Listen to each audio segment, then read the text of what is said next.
श्री गणेशाय नमः। ओम श्री सरस्वतीय नमः। ओम श्री गुरुभ्यो नमः।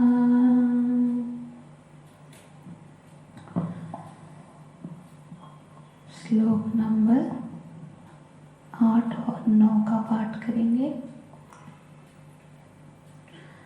रसोऽहमप्सु कौन्तेय प्रभास्मि शशि सूर्ययोः प्रणवः सर्ववेदेषु सप्तर्षे पौरुषं नृषु पुण्यो गन्धः पृथिव्यां च तेजश्चास्मि विभावसो जीवनं सर्वभूतेषु तपश्चास्मि तपस्विषु तपश्चास्मि तपस्विषु।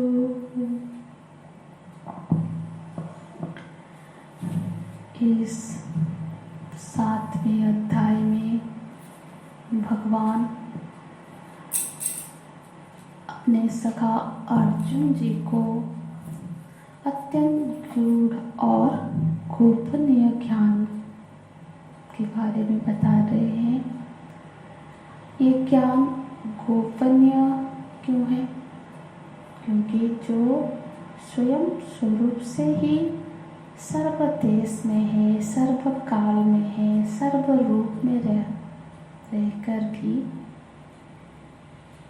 वो स्वयं छिपे हुए हैं। छिपाने वाला कोई दूसरा हो ही नहीं सकता।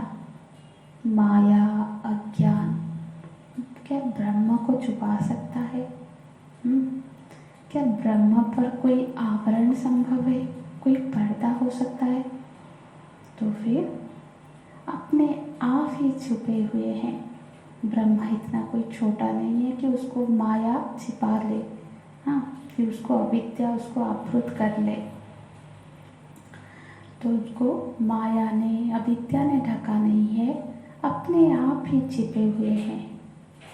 तो जब स्वयं उसका ऐसा स्वभाव है कि अपने को ढक करके रखे हुए हैं, तो जो अद्वैत सिद्धांत है वो अद्वैत होकर भी द्वैत के रूप में जान पड़ रहे हैं, एक होकर भी अनेक के रूप में जान पड़ रहे हैं, आत्मा होकर भी अनात्मा के रूप में दिखे जा रहे हैं। तो फिर जो अपने आप को ढका हुआ है वो ढक बैठे हैं, तो जब तक वो स्वयं ही वो पर्दा ना हटा दे, जब तक वो स्वयं को जना दे, कोई उनको कैसे जान सकता है? इसलिए गोस्वामी जी ने कहा है ना, सोई जानई जयु देहु जनाई। भगवान आपको वही जान सकता है जिसको आप स्वयं कृपा करके जना दे। जानत तुम ही होई जाए। और वेद में इसको कैसे बताया गया है? नायमात्मा प्रवचने न लभ्य न वेदया न मेधया न बहुना सुनोते। तो ये जो ब्रह्म तत्व है, ये जो स्वरूप का ज्ञान है, ये सिर्फ कोई बहुत अच्छा प्रवचन कर लेने से आत्मा उसके सामने अपने को प्रकट कर देगी, ऐसा कोई जरूरी नहीं है। कोई बहुत बुद्धिमान हो जाने से आत्म तत्व को जान लेगा, ये भी जरूरी नहीं है। और ना कोई विद्वेष हो जाए, किसकी विद्वता इतना बढ़ जाए, वो सारे शास्त्रों को रट ले, समझ ले, याद कर ले, तो उससे ब्रह्म तत्व उसके सामने उसके बुद्धि में प्रकट हो जाएंगे, ऐसा भी नहीं है। तो फिर बोले, फिर ईश्वर कैसे मिलते हैं? तो बोलते हैं यमन्नेष वृणुते तेन लभ्यः। जब किसी की वरण में वो सामर्थ्य हो, कोई बिल्कुल अपने आप को जब समर्पण करते भगवान के पास, माने दोनों ओर से ही प्रेरणा होनी चाहिए। हमारी ओर से क्या, साधक की ओर से वरण हो, वरमाला लेके मानो उनके गले में पहना लिया कि भगवान मैं तो आप ही का हूँ। रुक्मिणी जी ने क्या किया, रुक्मिणी जी ने कहा आत्मा अर्पितश्च, मैं भगवान अपना आत्मा को अर्पण कर दिया, अब मैं आपकी हूँ। तभी जाके भगवान अपने आप को उसके सामने प्रकट करते हैं। जब मनुष्य अपनी ओर से प्रभु जी को वरण कर लेता है कि मैं तो आप ही का हूँ भगवान, जब उसके हृदय में मुमुक्षा होती है, मोक्ष की प्राप्ति की इच्छा जाग जाती है, जब उसके हृदय में जिज्ञासा होती है, हाँ, ज्ञान प्राप्ति की इच्छा जब तीव्र होने लगती है, भगवत प्राप्ति की तीव्र लालसा उदय होने लगती है, हाँ, वो व्याकुल होने लगता है, तब जाके भगवान उसको कृपा पूर्वक तमेवात्मा विवृणुते तनुष्या, उस साधक के लिए उसके प्रति भगवान फिर अपने को प्रकट करते हैं। अपने आत्मा ही परमात्मा है ना, तो स्वाम तनो विवृणुते, अपने आप को विवृत कर देते हैं, माने विवृत माने निरावरण कर देते हैं, आवरण हटा देते हैं। जब ये कार्य उधर से होती है, वरण हमारी ओर से और निरावरण प्रभु जी की ओर से। तो अर्जुन जी जिज्ञासु बनकर शिष्यस्ते हम साधिमां त्वं प्रपन्नम, शिष्य की तरह कि भगवान मैं आपका शिष्य हूँ, मुझे शिक्षण दीजिए। हाँ, तो जब भगवान के सन्मुख उपस्थित हुए हैं तो मैं तुम्हें अपने प्रभु के रूप में वरण करता हूँ, साधिमां त्वं प्रपन्नम। तो इस तरह से जब अर्जुन जी प्रपन्न हुए हैं, तब जाके भगवान अपने आप को प्रकाशित कर रहे हैं, बोल रहे हैं। भगवान ने बताया है ना, मामेव ये प्रपद्यन्ते मायामेतां तरन्ति ते, जो मेरी शरण में आते हैं वो मेरी इस माया से पार हो जाते हैं। तो फिर भगवान विवृणुते तनुष्या, अपने आप को अर्जुन के सामने विवृत कर रहे हैं, मानो निरावरण कर रहे हैं।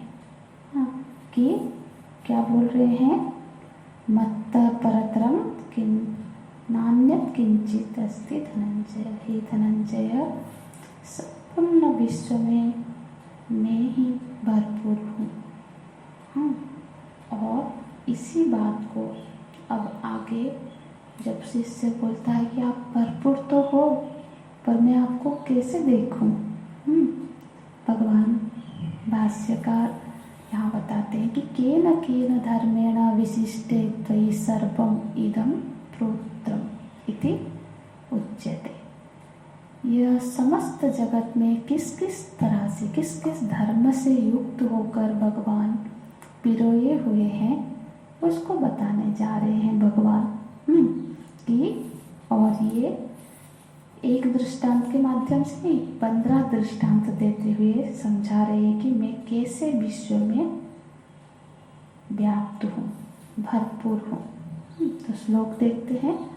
भगवान बोलते हैं, रसो हम आपसु कौन्तेय, हे कौन्तेय, हे कुंती पुत्र, रसो हम।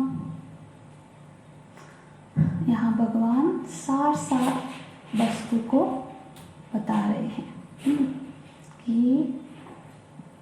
जो जल में आप मतलब रसोहम आपसु, आप माने जल। अर्जुन, जल में जो रस है। रस अहम, ओम मैं हूँ।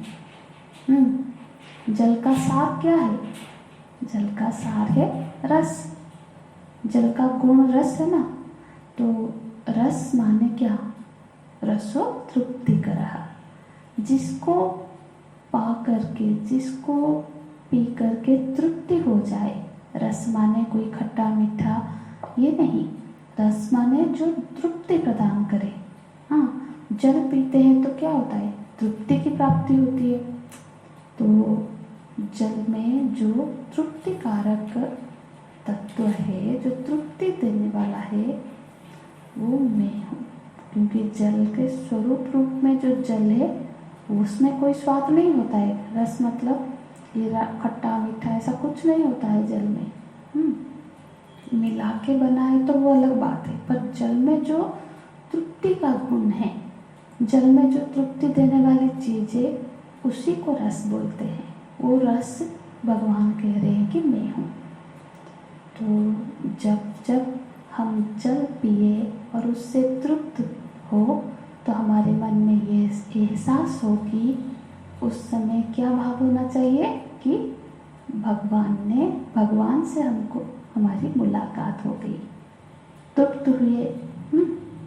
तृप्ति के रूप में भगवान है। जैसे ही तृप्ति का एहसास हुआ, ऐसी भावना जागे कि प्रभु जी से मिलन हो गया। यही तो उपासना है। उपासना माने क्या? उपहासीन, मन के पास रहे, मन में उनकी याद बनी रहे। तो जल पिया, तृप्त हुए, हाँ, तो भगवत स्मरणा हो। और आगे बढ़ते हैं। और यहाँ पे जल में भी, जब हम साधारणतः जल को कैसे बोलते हैं कि जल में रस है, पर ये बहुत सही वाक्य नहीं है। सार तत्व तो रस है, वो सार तत्व मूल होता है। हाँ, जल में रस नहीं है, रस में जल है। जल रस पर आश्रित नहीं है, मतलब जल रस पर आश्रित है, रस आश्रित नहीं है जल पर। तो रस, तो जल की क्या पहचान है? क्योंकि जो वस्तु की पहचान का जो मूल तत्व होता है, वस्तु उसी पर आश्रित होती है। जैसे मनुष्य में मनुष्यत्व, तो मनुष्य में यदि मनुष्यता का नाम का जो गुण ही ना हो तो फिर वो उसकी पहचान तो मनुष्य के रूप में नहीं होगी। अरे ये तो पशुवत है। तो फिर जो मनुष्य को मनुष्य का की पहचान देता है वो मनुष्यता है। तो जो सार तत्व होता है वो उस द्रव्य का आश्रय होता है। तो वस्तु उसी पर आश्रित होती है, इसीलिए जो आश्रय स्थान है वो परमात्मा है। और परमात्मा कभी आश्रित नहीं होते, परमात्मा आश्रय है। तो जल का आश्रय रस है, रस का आश्रय जल नहीं है। तो फिर श्लोक में भगवान ने क्या बोला? रसोहम आपसु। रस में ओतप्रोत, मतलब जो रस है, रस में जल ओतप्रोत है, पिरोया हुआ है। तो वो जो रस है, जिस यहाँ पे धागा स्थानीय रस है और वो परमात्मा है। ठीक है, तो आगे और क्या बोलते हैं भगवान? प्रभास्मि शशि सूर्ययोः। प्रभास्मि, अहम अस्मि प्रभा। प्रभा मतलब जो किरणें है, जो प्रभा है, किसका? शशि और सूर्य, यो द्विवचन में है। शशि मतलब चंद्रमा और सूर्य। चंद्रमा और सूर्य में जो प्रभा है, जो उनका तेज है, उनकी जो प्रकाश है, वो मैं हूँ। जब प्रभा को देखते हैं, मतलब जब हम सूर्य के दर्शन करें, मतलब सूर्य की प्रभा का ही दर्शन करें, तो फिर हमको ये ध्यान रहे कि हम भगवान का दर्शन कर रहे हैं। क्योंकि हम भगवान को बोलते हैं ना, हमने तो भगवान को दर्शन किया ही नहीं, तो भगवान बोल रहे मैं हर रोज़ तो दर्शन कर सकते हो, बस दर्शन तो करते हैं। वही भरपूर है, बस ये ज्ञान नहीं है कि वो भगवान है। भगवान स्वयं ही बोल रहे हैं कि जब सूर्य का दर्शन करो और सूर्य की किरणों को दर्शन करो तो यही भावना करो कि मेरी दर्शन कर रहे हो, क्योंकि सूर्य में जो तेजस्विता है, सूर्य में जो प्रकाश है, वो मैं ही हूँ। प्रभाव के रूप में मैं ही चमक रहा हूँ। चंद्र की प्रभाव को देखा तो फिर ध्यान होना चाहिए कि हम भगवान के दर्शन कर रहे हैं, है ना। प्रभास्मि शशि सूर्य, जिस तरह से जल में रस के रूप में हो, यानी जो सार तत्व है, उसी तरह से प्रभास्मि शशि सूर्य, शशि और सूर्य का जो सार तत्व मैं ही हूँ। क्योंकि सार क्या है? प्रभा है। प्रभा नहीं तो सूर्य और चंद्रमा का कोई महत्व नहीं होता है। उसमें मुख्य क्या है? सूर्य की तेजस्विता, उसकी किरणें। देखो, अमावस्या हुई तो हम प्रभा नहीं दिखती है तो हम क्या बोलते हैं कि चंद्रमा तो आज है नहीं। तो चंद्रमा की पहचान उसकी प्रभा से होती है, सूर्य की पहचान उसकी प्रभा से है। तो जो मूल तत्व है वो प्रभा है। तो चंद्र और सूर्य को जो चीज चंद्र और सूर्य बना रही है, चंद्र और सूर्य का पहचान दे रही है, वो प्रभा भगवान ही है। तो जब भी हम चंद्र और सूर्य के दर्शन करें तो यही भावना करिए कि हम भगवान के विभूति का दर्शन कर रहे हैं। और आगे क्या बोलते हैं? प्रणवः सर्व वेदेषु, समस्त जो वेद राशि है, हाँ, वो समूचे वेद राशि, वेद के जो शब्द है वो प्रणव में ही पिरोए हुए हैं। प्रणव माने ओंकार, ओंकार ही मूल है। समस्त शब्द राशि का जो मूल है वो ओंकार ही है। ओंकार में ही ये सारा जो शब्द है, वेद राशि का जितने भी शब्द है वो सब ओंकार से उद्भव हुए हैं। तो वेद में प्रणव नहीं है, मतलब ऐसा नहीं कहना है कि वेद में प्रणव है। प्रणव में ही समूचा वेद राशि प्रकट हुआ है, प्रणव से ही प्रकट हुआ है। तो वेद का जो सार तत्व क्या है? तो वो ओंकार है। तो ये जो ओंकार, ये जो प्रणव है, वो भगवान स्वयं है। कि प्रणव की ध्वनि रूप भगवान का शब्दमय विग्रह है, वांगमय विग्रह है। भगवान का ही तो नाम है, उनका विग्रह है। तो भगवान बोल रहे हैं प्रणव सर्व वेदेषु, सारे वेदों में मैं प्रणव के रूप में विराजमान करता हूँ। इसीलिए ओम का जाप करना चाहिए। जब हम ओमकार का जाप करते हैं, हाँ, ओम, तो उस तरह से जब ध्यान पूर्वक कि हम भगवान को स्मरण कर रहे हैं, तो यही भगवान बता रहे हैं कि शब्द के रूप में, ओमकार के रूप में तुम मेरा दर्शन करो। फिर शब्द खे पौरु, शब्द खे माने आकाश, आकाश में जो शब्द है वो मैं हूँ। आकाश का मूल तत्व शब्द ही है, उसका तन्मात्रा है। तो आकाश में जो आकाश का जो तन्मात्रा शब्द है, शब्द के रूप में मैं ही हूँ। तो मेरी अनुभूति करो। बिना आकाश में शब्द का प्रकटीकरण नहीं होगा। बिना आकाश के, बिना स्पेस के क्या शब्द हो सकता है? तो जो भी शब्द है, जो भी हम श्रवण कर रहे हैं, बोल रहे हैं, वो भगवान की ही विभूति है। इसीलिए हमको शब्दों का प्रयोग करते हुए अत्यंत सावधान रहना होगा, क्योंकि ये भगवान ही प्रकट हो रहे हैं शब्द के रूप में। तो हम यदि अपने शब्द से, अपने मुख से कोई गलत शब्द का प्रयोग कर रहे हैं, तो मानो हम भगवान का अपमान कर रहे हैं, उनका अवमानना कर रहे हैं। तो इसीलिए सुशब्द का प्रयोग करना चाहिए।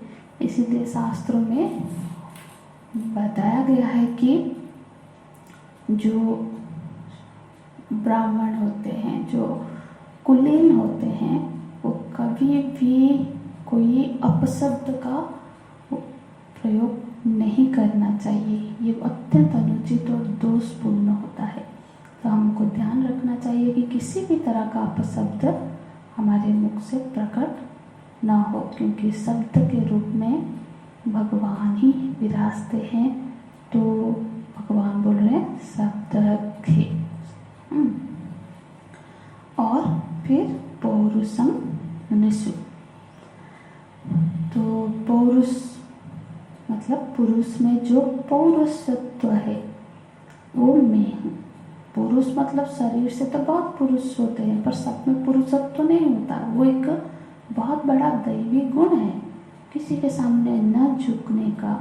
हाँ, ऐसा नहीं कि टोल मटोल से आज इधर हो गया तो इधर हाँ बोल दिए, उधर कर दिए, कोई विवेक ना हो, कोई बात में कोई दम ना हो। हाँ, ऐसे व्यक्तित्व नहीं होना चाहिए। जो व्यक्तित्व में जो गरिमा होती है वो पौरुषत्व है। तो वो जो किसी पुरुष में जब ऐसा पौरुषत्व दिखता है तो समझना चाहिए उसमें भगवान की विभूति प्रकट हो रही है। तो ऐसा नहीं है कि कोई कमजोर है, हट्टा कट्टा है, नहीं। पौरुषत्व एक अलग गुण है। ये शरीर की बनावट से कोई महत्व नहीं रखता है। तो और ये होना चाहिए। तो जैसे स्त्री में स्त्रीत्व होना चाहिए, वो भी एक विभूति है। तो पुरुष में जो पौरुषत्व है, जो कायरता रहित, जो बिल्कुल अभय निडर वाले जो गुण है वो भगवान की विभूति है। तो भगवान बोल रहे हैं वो मैं हूँ। हाँ, तो ये जो पराक्रम की वृत्ति है, वीर है, शौर्य का वृत्ति है, हाँ, ये भगवान की विभूति है। यदि ये प्राप्त है, ये हमारे व्यक्तित्व में दिख रही है, तो ये एक दैवी संपत्ति है, भगवान का विभूति प्रकट हो रही है। तो फिर आगे बोलते हैं, आगे के श्लोक में पुण्य गंधः पृथिव्यां च। पृथ्वी में जो गंध तत्व है, पृथ्वी की तन्मात्रा गंध है, तो उसका जो सार है, पृथ्वी का जो सार है वो गंध में हो। और एक शब्द जोड़ते हैं पुण्य गंधः। पुण्य गंध मतलब जो सुगंधी है वो मैं हूँ, दुर्गंधी नहीं। माने जो सुगंधी है वो भगवान की विभूति है, क्योंकि दुर्गंधी तो उत्पन्न बाद में पैदा की गई है। पृथ्वी का जो स्वाभाविक गुण धर्म होता है वो सुगंधी ही होता है। पृथ्वी यदि बिल्कुल मनुष्य ही ज़्यादातर जो दुर्गंधी पैदा करने में हमारा ही कंट्रीब्यूशन होता है, नहीं तो स्वाभाविक जो प्रकृति है वो सुगंधित ही है। हाँ, पुष्प में जो सुगंधी है वो उत्पन्न हुई है, मतलब किसी ने उत्पन्न नहीं किया है, वो उसका स्वाभाविक गुण धर्म है। इसी तरह से मिट्टी का भी नहीं सी खुशबू होती है, वो उसकी खुद की स्वाभाविक सा गंध है। भगवान बोल रहे वो मैं हूँ, जो सुगंधी है वो मैं हूँ। प्रभु जी की ये विभूति है। इसलिए हम देखते हैं ना, हम भी देखते हैं पृथ्वी में जब पानी छिड़कते हैं तो कितना सुहावना सा अच्छा सा खुशबू आती है। जब वो सा हम स्मेल करें तो हमको भगवान की स्मृति होनी चाहिए कि इसमें जो ये सुगंधी है ये भगवान की ही विभूति है। तो उसको सुनते ही हमको भगवान की स्मरणा होनी चाहिए। आगे का श्लोक कल की कक्षा में चर्चा करेंगे। हरि ओम तत्सत्। ओम पूर्णमदः पूर्णमिदं पूर्णात् पूर्णमुदच्यते पूर्णस्य पूर्णमादाय पूर्णमेवावशिष्यते।